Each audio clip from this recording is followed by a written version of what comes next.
Ok, donc, chers membres du jury, chère audience, je suis ravi de vous présenter mes travaux de thèse intitulés L'efficience intrinsèque d'utilisation de l'eau du chêne Cécile conditionne-t-elle sa résilience à la sécheresse? Donc, la présentation sera divisée en quatre parties. D'abord, avec une partie introductive, deux parties présentant les deux études qui ont été faites durant la thèse et une partie synthèse vers la fin.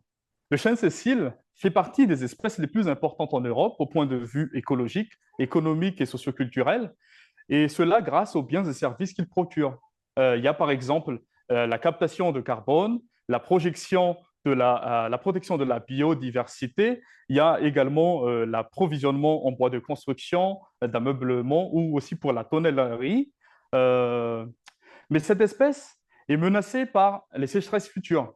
Et en superposant la carte à droite qui vous montre son aire de répartition et à gauche sur l'augmentation à venir en termes de fréquence en haut et d'intensité en bas, nous pouvons voir que l'espèce sera probablement impactée par cette augmentation des sécheresses futures. Et comparé à d'autres espèces, le chêne Cécile était depuis longtemps réputé pour sa résistance à la sécheresse. Mais comme observé dans certains massifs forestiers, tels qu'à Vierzon ou à la Harpe, il ne reste pas épargné par les phénomènes de dépérissement. Mais quels sont les mécanismes par lesquels le chêne Cécile, autant que d'autres espèces aussi, répondent aux changements environnementaux? Le premier mécanisme est la plasticité phénotypique. Elle se fait à l'échelle d'un individu, c'est-à-dire à l'échelle d'un arbre, et représente la capacité de cet individu à exprimer différents phénotypes en fonction des conditions environnementales. Et chez les arbres, les cernes de croissance, en plus de fournir des informations sur l'âge, correspondent à des années de croissance annuelle. Et chaque année correspond à un niveau de déficit hydrique annuel. Il est alors possible de mesurer la plasticité d'un arbre à la sécheresse à travers les cernes. Et les largeurs des cernes permettent, par exemple, de reconstruire les croissances radiales annuelles de l'arbre. Et dans ce graphe, nous voyons un exemple de comment, chez le chêne Cécile, cette croissance varie selon le niveau de déficit hydrique du sol. Et plus la sécheresse s'intensifie, plus la croissance radiale va être faible. Et quand la plasticité phénotypique aura atteint sa limite, l'arbre, il va mourir. Après la plasticité phénotypique, un autre mécanisme que les espèces utilisent face au changement environnemental, c'est l'adaptation. Cette adaptation se fait à l'échelle d'une population, c'est-à-dire à l'échelle d'un ensemble d'individus vivant dans un même milieu. Et contrairement à la plasticité phénotypique, elle se fait à une échelle de temps plus longue, c'est-à-dire sur plusieurs générations. Au sein d'une population, la sécheresse peut exercer une pression de sélection entraînant la mortalité des individus moins plastiques. Et les survivants vont se reproduire pour former la nouvelle génération. Et entre plusieurs populations qui habitent dans des milieux de provenance différentes, où la pression de sélection est différente, nous pouvons nous attendre à des différences entre ces populations-là quand ils sont mis dans un même milieu et quand ces différences-là sont liées aux environnements des provenances, on dit qu'il y a une adaptation locale de cette espèce. L'adaptation locale d'une espèce peut être examinée au sein d'une plantation comparative où des populations issues de provenances géographiques différentes vivent. Nombreuses études ont traité la question d'adaptation chez le chêne Cécile à travers différents traits foliaires, que ce soit morphologiques, phénologiques ou aussi physiologiques, ou aussi dans les branches, ou aussi dans les cernes, mais aussi sur l'arbre tout entier. Et parmi ces traits, aucune différence significative entre populations n'a été détectée entre ceux qui sont en gris. Et pour la croissance radiale, des différences significatives entre populations ont été détectées, mais elles n'étaient pas liées au climat de provenance des populations. Et sur les traits qui sont en vert, des différences significatives ont été détectées entre populations et ont pu être liées au climat de provenance. Mais le forestier, en termes d'adaptation à la sécheresse, il va principalement s'intéresser à deux choses. Première chose, la production de bois, donc la croissance en hauteur, la croissance radiale, qui est fortement liée à l'assimilation de carbone, mais également aux caractéristiques morphologiques, physiologiques et phénologiques des feuilles, et aussi à la location de carbone entre les différents compartiments de l'arbre.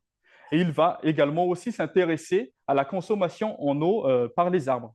Et le compromis entre la production de biomasse et la consommation d'eau des arbres est traduit par l'efficience d'utilisation de l'eau. En d'autres termes, avec pour un arbre qui est plus efficient avec la même quantité d'eau, va produire plus de biomasse qu'un arbre qui va être moins efficient.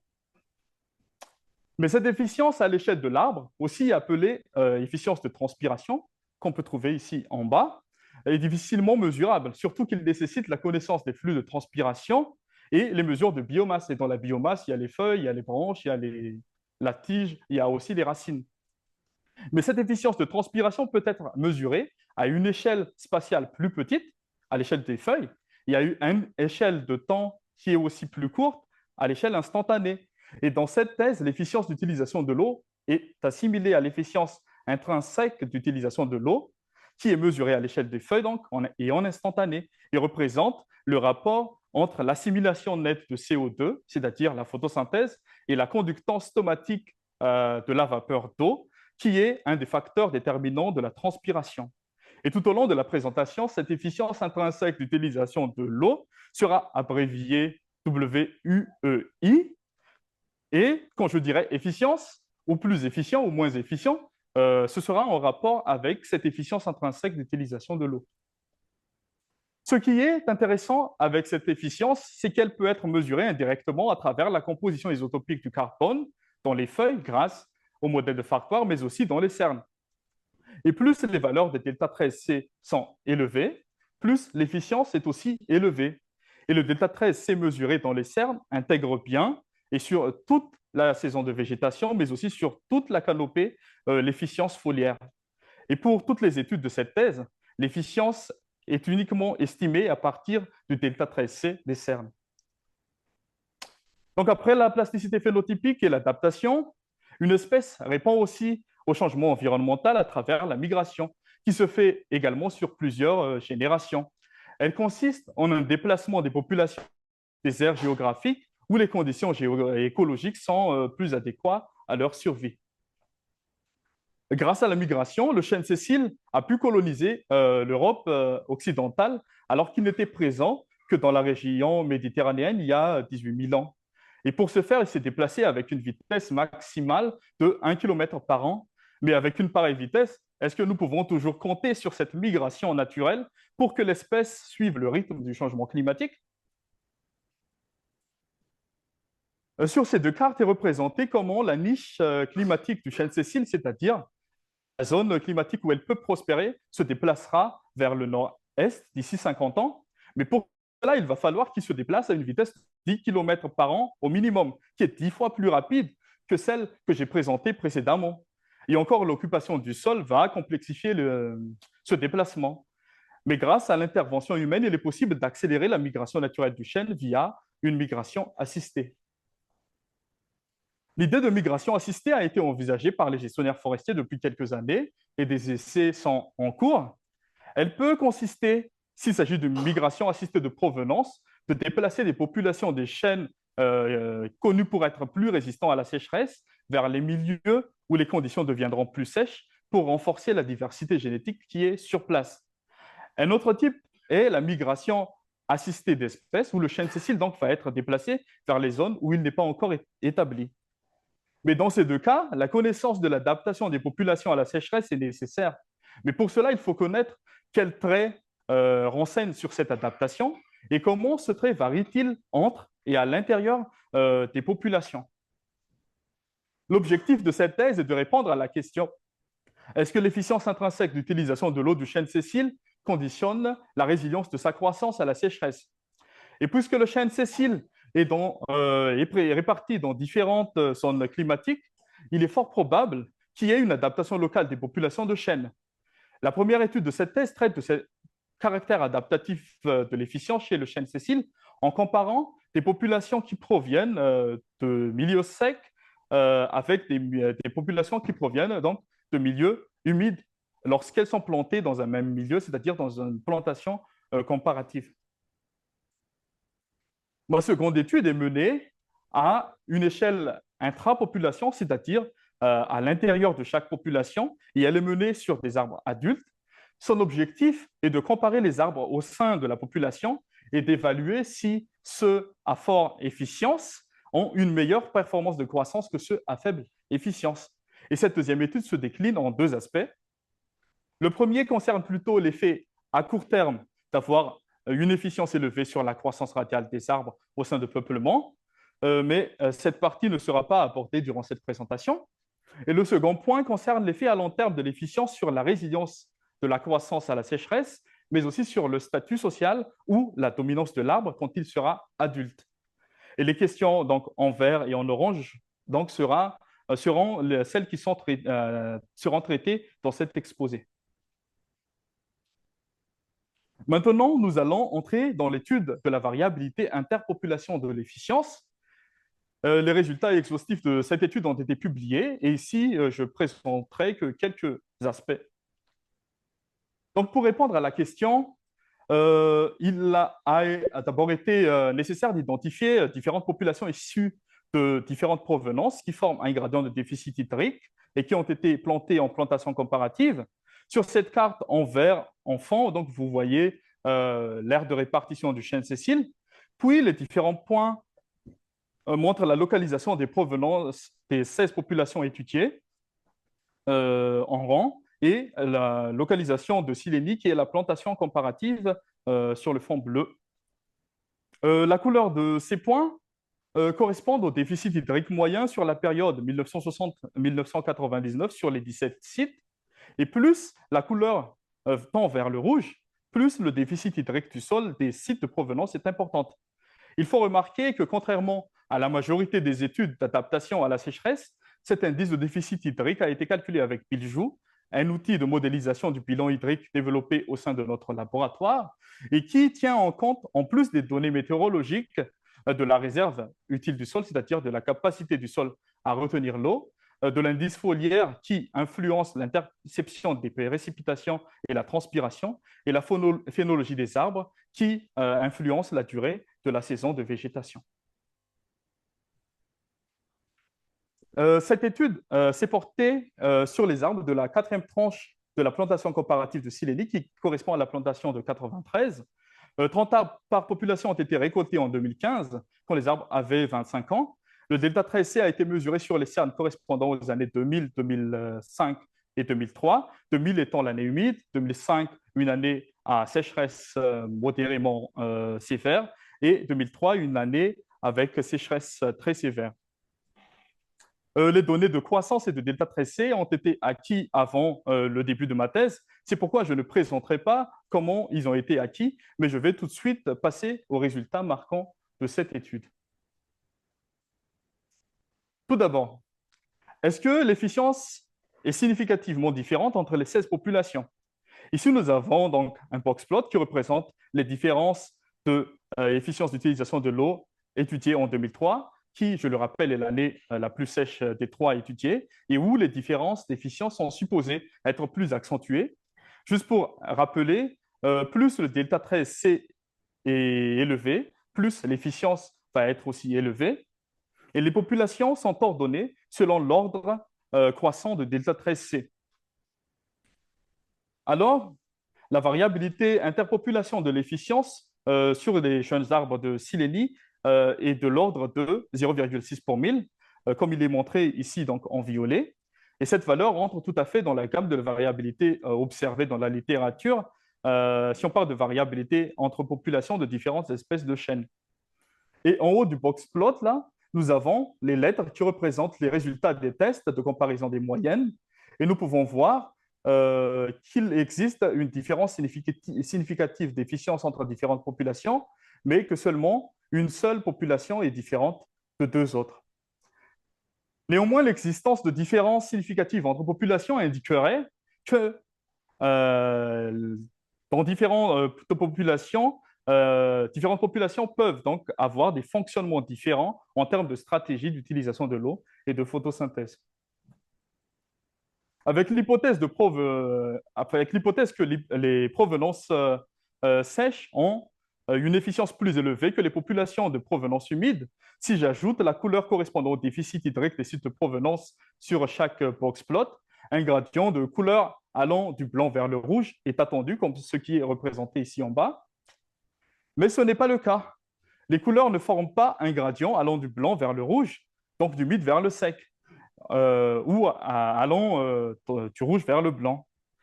Des populations provenant des milieux secs, en rouge, peuvent avoir une efficience plus élevée, mais aussi une efficience plus faible que celle provenant des milieux humides.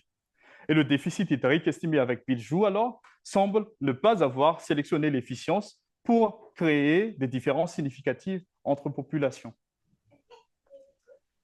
Comparé à la variation qui existe entre les populations, une plus grande variabilité qui peut atteindre 3 pour 1000 est observée à l'intérieur de chaque population. Ce résultat n'est pas surprenant puisque chez le chêne, il est connu que la diversité génétique est plus grande au sein même des populations contre les populations. Et toutefois, cette forte variabilité intrapopulation de l'efficience indiquerait que les stratégies d'utilisation de l'eau seraient plus diversifiées entre les arbres d'une même population contre les populations. Cette conclusion nous ramène à la troisième partie de la présentation où je me focalise sur cette variabilité intrapopulation de l'efficience.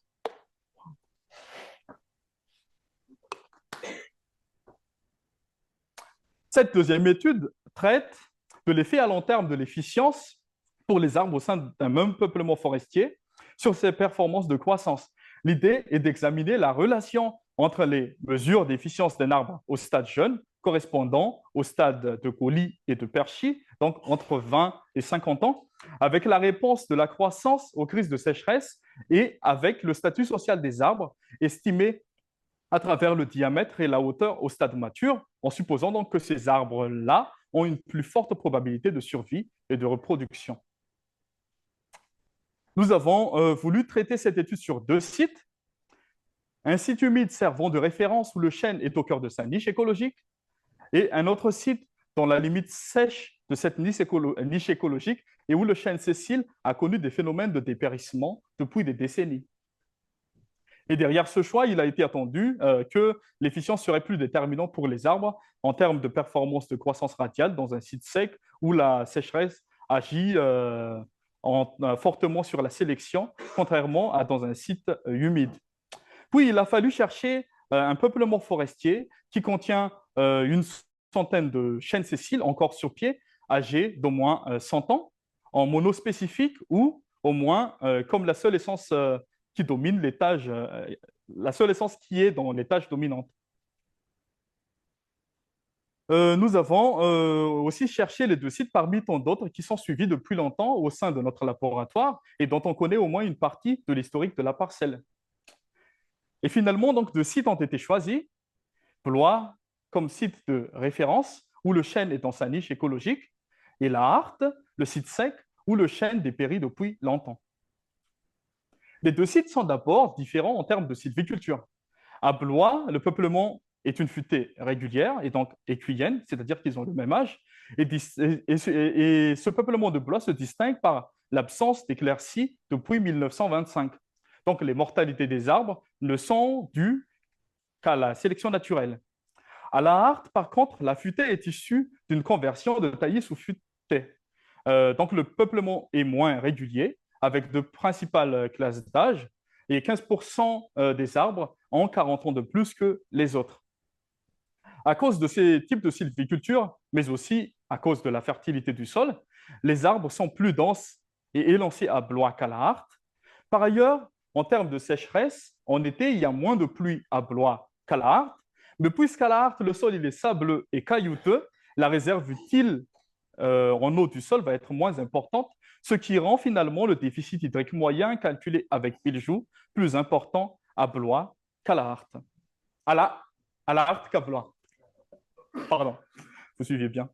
Sur chaque site d'étude, une placette contenant environ 100 arbres donc, a été matérialisée. Dans chaque placette, tous les arbres ont été carottés. Les carottes ont été préparées au microtome, scannées, afin d'obtenir des images avec lesquelles j'ai mesuré les largeurs de cerne. Et les largeurs de cerne ont été ensuite interdatées pour chacun des 2 sites pour qu'à chaque cerne soit assignée la bonne année.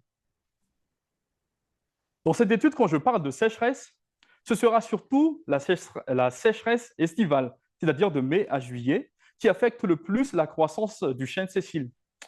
Ce graphe représente l'évolution annuelle de l'indice de déficit hydrique calculé par Biljou, en bleu à Blois et en rouge à la Hart. Et j'aurais bien aimé caractériser la sécheresse dans cette étude avec cet indice de Biljou, comme dans l'étude précédente, mais puisque son calcul nécessite des données météorologiques fines à l'échelle journalière, ce que je n'ai pas jusqu'en 1959, la sécheresse a été caractérisée à travers un indice de déficit hydrique uniquement climatique, le SPEI, qui est une fonction des précipitations et de l'évapotranspiration mensuelle, et donc n'intègre pas la capacité du sol à retenir l'eau. Donc, ce qui fait que SPEI peut être utilisé pour étudier les variations interannuelles du déficit hydrique au sein d'un site, mais il n'est pas comparable entre sites. Pour les mesures isotopiques et le calcul des déficits des indices de réponse à des arbres à la sécheresse dont fait partie la résilience, le SPEI d'été a été utilisé pour identifier des années de crise de sécheresse. Et ici, je ne vais présenter que ce que j'ai fait à Blois, mais le même procédé a été appliqué à la Hart. Une crise de sécheresse est d'abord définie par l'intensité du déficit hydrique. En regardant la relation entre SPEI et croissance des arbres, j'ai décidé de prendre un seuil de SPEI d'été de moins 1,25 à Blois. Et ce critère a permis de sélectionner les points qui sont ici en vert. Puis a également été considérée la durée du déficit hydrique en incluant les années sèches à SPEI négative autour de ces années de forte sécheresse. Il faut remarquer que comme entre 1945 et 1955, par exemple, il y a des années humides entre les fortes sécheresses. Mais à cause des arrière-effets de la sécheresse sur la croissance durant ces années, elles étaient également intégrées dans la période de crise. Et la dernière période de crise a été exclue de notre étude parce que nous n'avons pas les données de croissance après ces crises. Sont alors identifiées comme période de crise de sécheresse celles avec des pentes vertes en arrière-plan. Et dans cette étude, stade jeune correspond au stade de vie du peuplement durant la première période de crise sélectionnée. Ici, et dans tous les graphes qui vont suivre, cette période de mesure d'efficience aura pour fond une bande jaune. Et dans cette période, une année sèche a été sélectionnée. Et pour cette année sèche-là, donc, on a mesuré l'efficience, que j'appellerais efficience sec. Puis, l'efficience a aussi été mesurée pour 2 années humides proches, mais à l'extérieur de la bande. Et ces 2 années sont ici donc symbolisées par des points en bleu sur la figure. Et la moyenne des 2 valeurs sera donc l'efficience humide que j'utiliserai dans la suite. Et la différence entre efficience sec et efficience humide donnera la plasticité de l'efficience à la sécheresse. Le même principe a été également appliqué à la Hart. Et il faut remarquer que l'efficience a aussi été mesurée sur la période la plus récente, autour de la sécheresse de 2003, mais je n'en parlerai pas durant cette présentation. Une fois les années de mesure d'efficience identifiées, donc j'ai découpé, broyé, micro-pesé les cernes avant que les mesures de delta 13C soient faites à travers la plateforme Silvatech. Et une fois les données isotopiques obtenues, donc j'ai calculé l'efficience intrinsèque d'utilisation de l'eau.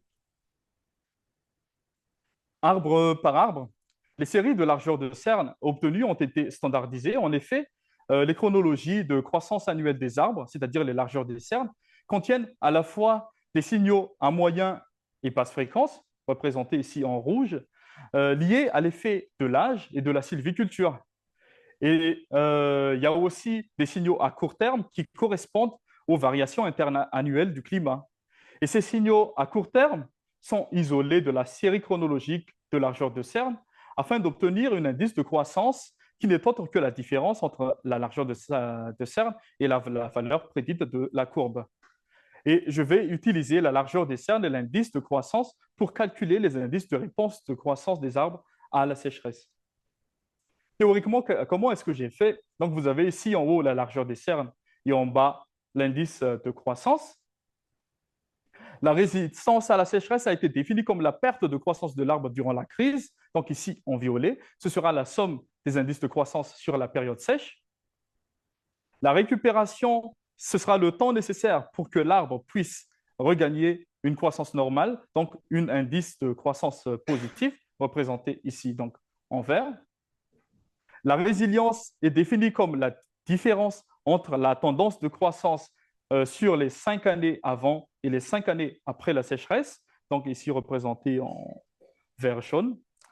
Et comme dernier indice, nous avons aussi utilisé donc, la tendance de croissance sur les 10 années suivant la sécheresse. Quels sont alors les résultats majeurs de cette étude? Je vais commencer par présenter les résultats que j'ai eus à Blois. Ici, vous avez les relations entre les estimateurs de statut social des arbres au stade adulte, donc le diamètre et la hauteur en 2020-2021, et l'efficience d'utilisation de l'eau donc, au stade jeune, exprimée en année humide, en année sèche, et la plasticité. Dans ce graphe, un point représente un arbre au sein du peuplement forestier. Pour le cas de Blois, aucune relation significative n'a été détectée et être donc plus efficient lors de sa jeunesse ne permet pas à un arbre d'être plus dominant que les autres au stade adulte. Et ce résultat était assez attendu dans un site humide où la compétition pour l'eau entre les arbres est supposée moindre. À la Harte, où il fait plus sec, les arbres qui ont eu une efficience plus forte au stade jeune sont plus hauts et plus grands comparés aux arbres qui ont eu donc de faibles efficiences. Néanmoins, la relation trouvée, si on regarde donc le R carré, elle est relativement faible puisque l'efficience au stade jeune ne contribue qu'à 10% environ des variations de statut social entre les arbres. En comparant les deux sites et sous l'hypothèse que les grands arbres seront ceux qui resteront en fin de vie du peuplement, la sélection serait alors, mais faiblement, en faveur des arbres ayant une efficience élevée au jeune âge dans un site sec, contrairement à dans un site humide. Et par ailleurs, dans les deux sites, nous n'avons rien trouvé pour la plasticité de l'efficience. Dans le graphe précédent, j'ai relié l'efficience au stade jeune au diamètre de l'arbre au stade adulte. Mais grâce à l'approche dendrochronologique, je peux reconstruire l'évolution annuelle du diamètre des arbres et relier cette fois l'efficience au stade jeune au diamètre de l'arbre de chaque année. Le graphe que je vais présenter maintenant donc, montre comment cette relation évolue dans le temps. En prenant l'exemple de la relation obtenue entre efficience mesurée au stade jeune en conditions humides et le diamètre en 2020, donc, je prends le coefficient de corrélation de cette relation et je la représente sur le graphe, ici, en vert. Je fais la même chose entre l'efficience au stade jeune en conditions humides et le diamètre de 2019. Je prends le coefficient de corrélation et je représente par une barre à côté. L'efficience au stade jeune, ici, est encore est différente entre les lignes. Ici, donc, nous avons l'efficience au stade jeune en conditions humides, ici l'efficience sec et ici la plasticité de l'efficience. Les traits qui représentent les coefficients de corrélation sont en bleu quand ils sont significatifs et en gris quand ils ne sont pas significatifs. À Blois, il y a bien une relation significative et positive entre diamètre des arbres et efficience au stade jeune, mesurée en conditions sèches, et pour la plasticité, probablement à cause de l'effet de l'efficience en conditions sèches. Mais elle n'a pas perduré jusqu'en 2020, puisqu'elle s'est progressivement affaiblie pour ne plus être significative qu'à partir des années donc, de 1990-2000. Derrière cette disparition progressive de la relation entre efficience jeune et diamètre, il y a tout un processus lié en partie à l'évolution du statut social des arbres dans le peuplement, qui peut être aussi affecté par les crises de sécheresse. À l'art, au contraire, pour l'efficience sec et humide, la relation devient progressivement significative et ne le devient qu'à partir de 1946-1969. Et cela pourrait être dû à un bruit dans l'estimation du diamètre, dû à l'irrégularité du peuplement, mais qui est compensé petit à petit dans le temps. Ce résultat permet de voir qu'il existe des années d'inflexion qui font que la relation entre efficience au stade jeune et le diamètre devient significative ou non. Mais dans cette image dynamique, les années semblent correspondre à des conditions de déficit hydrique uniformes. Mais en réalité, ce n'est pas vrai. Car puisque parmi ces années-là, il y a des années humides et il y a des années de crise de sécheresse, pouvant affecter donc la survie des arbres et la compétition au sein du peuplement. Dans le graphe qui est présenté ici est montré les coefficients de corrélation entre efficience au stade jeune et les différents indices de réponse de la croissance à la sécheresse pour les différentes périodes de crise. La première période est la même que celle où l'efficience a été mesurée. Elle est encore représentée par la bande jaune. Et sur chaque période, il y a des points de couleurs différents qui représentent les indices différents. Et ces points sont plus gros quand la corrélation est significative. Et nous avons donc encore 3 lignes qui correspondent aux conditions de mesure de l'efficience. À Blois, les arbres qui ont eu une efficience plus élevée au stade jeune n'ont ni une croissance plus résistante, ni plus résiliente aux différentes crises de sécheresse étudiées. Et ce résultat a été un petit peu attendu puisque, en tant que site de référence, la sécheresse ne devrait pas être déterminant sur les performances de croissance des arbres. À la harte, où plus de relations significatives entre efficience et réponse de la croissance à la sécheresse est attendue, les arbres ayant une efficience plus élevée au stade jeune ont une tendance de croissance plus positive sur les 10 ans suivant la sécheresse, et cela pour les crises de sécheresse ayant lieu au début de la vie des arbres. Pardon.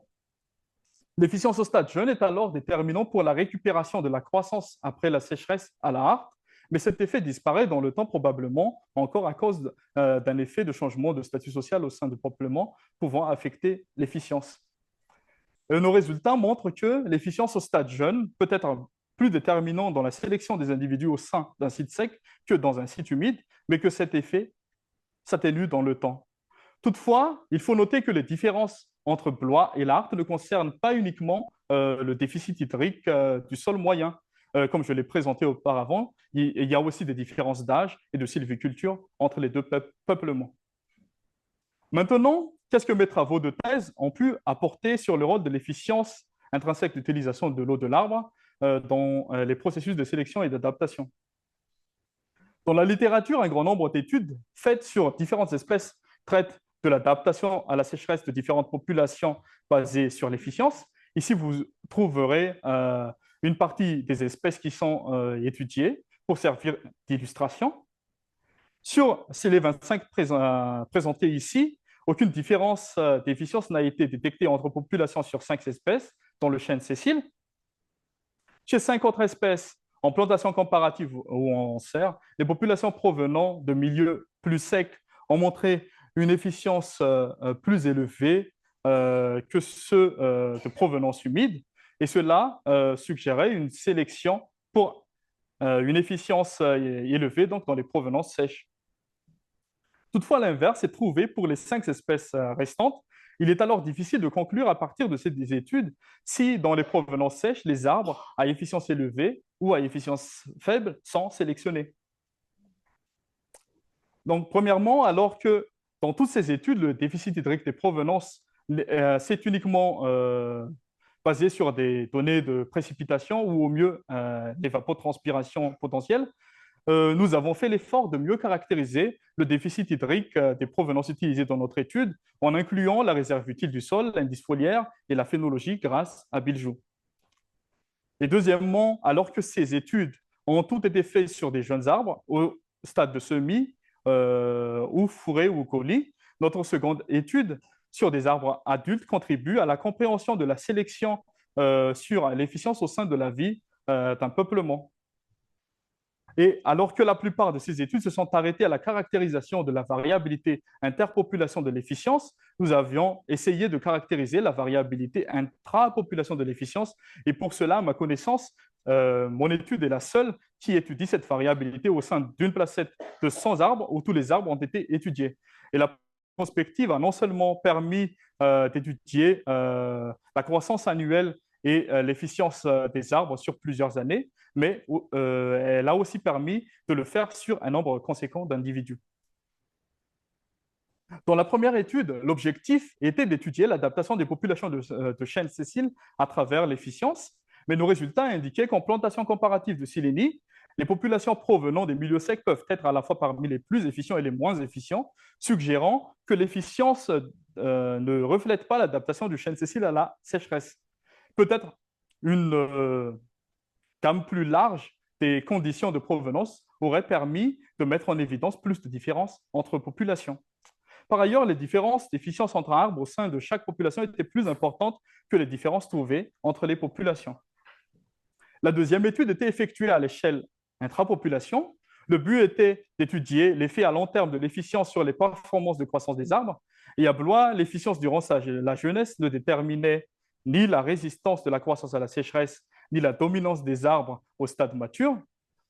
Au contraire, à la harte, l'efficience au stade jeune était déterminante pour la résilience de la croissance à la sécheresse sur une période limitée et sur la dominance sur le statut social des arbres au stade mature euh, dans le site sec. Ces résultats suggèrent que le chêne sessile, chez le chêne sessile, l'efficience mesurée au stade jeune, comme mesurée donc en plantation comparative, ne conditionne pas totalement la résilience de cette espèce-là à la sécheresse. Et donc que cette efficience au stade jeune n'a qu'une importance faible et uniquement dans un peuplement à fort déficit hydrique sur la sélection des individus. Par rapport à la migration assistée, qu'est-ce que ma thèse peut apporter? L'absence de lien entre efficience des populations et déficit hydrique des provenances suggère que la simple évaluation d'efficience ne suffit pas à prédire la capacité d'adaptation des populations de chênes sessiles à la sécheresse du sol. Le fait que la variabilité au sein des populations soit plus significative que entre différentes populations souligne l'importance de considérer les variabilités qui existent à l'intérieur de chaque population. Et nous n'avons pas non plus d'informations sur d'autres caractères qui pourraient être désavantageux pour une population dans un nouvel environnement si les provenances sont choisies sur critères d'efficience. Il est crucial alors de prendre en compte un ensemble de traits pour minimiser les risques potentiels et maximiser le succès de la migration assistée. En conclusion, donc, mes travaux ne permettent pas de fournir des arguments en faveur ou contre la migration assistée. Pour terminer, je vais vous présenter quelques perspectives parmi tant d'autres qui pourraient être envisagées dans l'avenir. Premièrement, l'absence de relation entre l'efficience des populations en plantation comparative et déficit hydrique des sites de provenance peut être due au fait que les 16 populations dans leur milieu de vie respectif ne montrent pas non plus donc, des différences en termes de réponse à la sécheresse. Cela peut constituer un piste pour une étude in situ de comparaison de populations et des carottes issues de ces peuplements sont d'ailleurs disponibles. Deuxièmement, notre étude a été effectuée sur 100 arbres d'une placette et intègre différents statuts sociaux d'arbres. Il est alors envisageable, à partir de notre jeu de données, d'étudier la représentativité des études de croissance et d'efficience, se limitant sur l'échantillonnage de quelques arbres qui sont généralement dominants. Troisièmement, l'efficience est un trait qui décrit une stratégie de réponse des arbres à la sécheresse. Mais ce trait est finalement très complexe et c'est un rapport entre deux traits qui sont aussi complexes. Et la compréhension de la variabilité intrapeuplement de l'efficience pourrait être améliorée grâce à l'étude d'autres traits liés au fonctionnement carboné et au fonctionnement hydrique ou hydraulique de l'arbre. Et finalement, la structure spatiale d'un peuplement forestier, c'est-à-dire la compétition entre les arbres, et notamment le statut social, peut jouer un rôle dans la variabilité intrapopulation de l'efficience, et cela mérite d'être étudié, surtout pour permettre aux sylviculteurs de prendre des décisions quant au choix des individus à éliminer lors des éclaircies, de leur statut social ou des intensités d'éclaircies à appliquer. Et pour terminer, je tiens à remercier tout le monde, en commençant par le Dieu Tout-Puissant, mes directeurs de thèse, les membres du jury, les membres du comité de thèse et toutes les personnes qui ont contribué à ces travaux, chercheurs, ingénieurs, techniciens, mais aussi aux gestionnaires, à la responsable communication de l'UMR Silva. Merci aussi à toute ma famille et à ma mère qui est venue spécialement pour cette soutenance. Merci à tous mes amis et à la communauté malgache de Nancy. Merci.